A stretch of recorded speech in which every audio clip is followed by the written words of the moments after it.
ভাইয়ের সাথে প্রথম পরিচয় হয়ে কেমন লাগছে?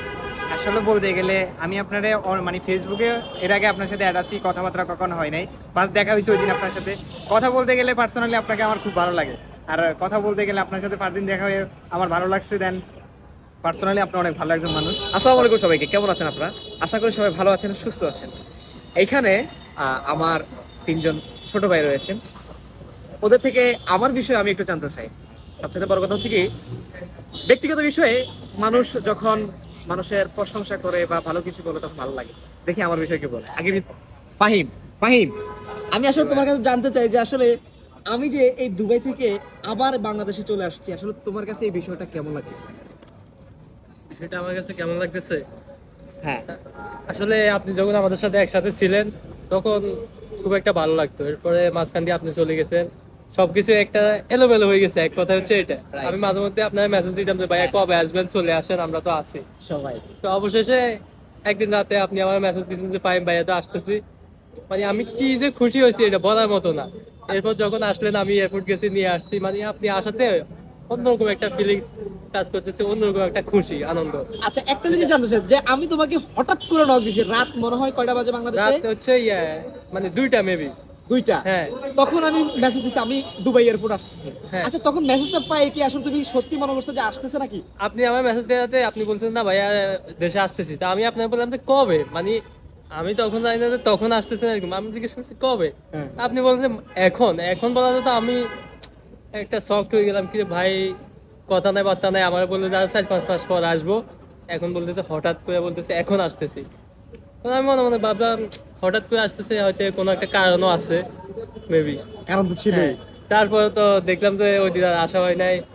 আরো 2 দিন হ্যাঁ। ছিলাম এতে। পরে তো দেখলাম যে কারণটা কি আসলে। আচ্ছা গাইস, সবচেয়ে বড় কথা হচ্ছে এই জীবনের উপর দিয়ে অনেক ঝড়ে গেছে, ঠিক আছে? আর এখানে হচ্ছে আরেকটা ভাই। ভাই, আমি বলি আমি দুবাই থেকে কেন আসছি। দুবাইতে অনেকজন কারাবন্দী ছিল, আপনি জানেন, ছাত্র যে আন্দোলন হয়েছিল এটা নিয়ে। আচ্ছা, এই যে আমি যে একজন ব্যক্তি সেইখানে যে আসলে এই যে জেল খাটছি, জেল খাটে এই বাংলাদেশের জন্য সব ছেড়ে আবার আসছি, এই বিষয়ে কি বলতে চান?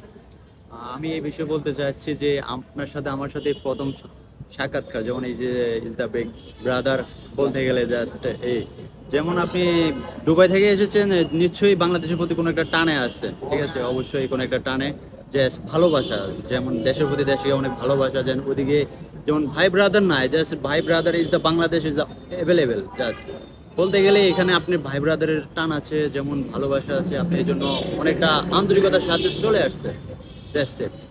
এটাই। আচ্ছা, যাই হোক, এখানে হচ্ছে আমার আরেকটা ছোট ভাই আছে, আর ওর থেকে একটু শুনতে চাই। আচ্ছা, তোমার সাথে তো কয়েকবার দেখা হয়েছে, আমি ঢাকাতে আসছি থেকে।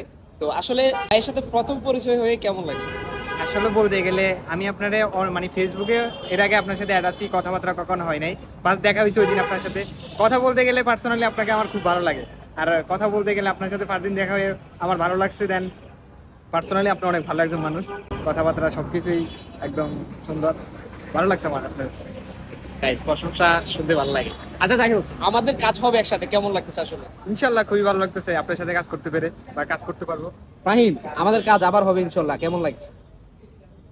এটা তো আমি বলতেছি, বারবার বলতেছি যে কাজ হওয়া মানেই কি একটা আনন্দের বিষয়। যেহেতু আগেও একসাথে ছিলাম, কাজ করছি, অনেকগুলো কাজে করছি, বাট মাঝখান থেকে কি সবকিছু স্টপ হয়ে গেছে একেবারে সবকিছু।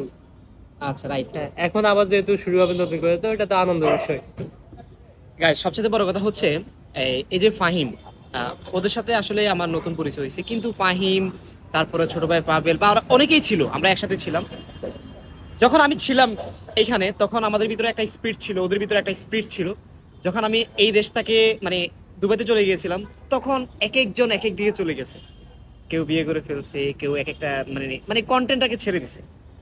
তো আপনারা দোয়া করবেন যেন আমরা যেন আবার নতুন করে আগে যে স্পিড ছিল তার চেয়ে দ্বিগুণ স্পিড নিয়ে আমরা কাজ করতে পারি, আপনাদের জন্য সুন্দর সুন্দর কন্টেন্ট উপহার দিতে পারি। আমাদের জন্য দোয়া করবেন, এইটাই আপনাদের কাছে প্রত্যাশা, আর আমাদেরকে সাপোর্ট করবেন। আপনারা শুনলেন তাদের অনুভূতিটা, এন্ড হচ্ছে এখানে হচ্ছে আমাদের ছোট্ট করে তিনজনের জন্য হালকা একটু খাবার নিলাম। আল্লাহ হাফেজ, আসসালামু আলাইকুম।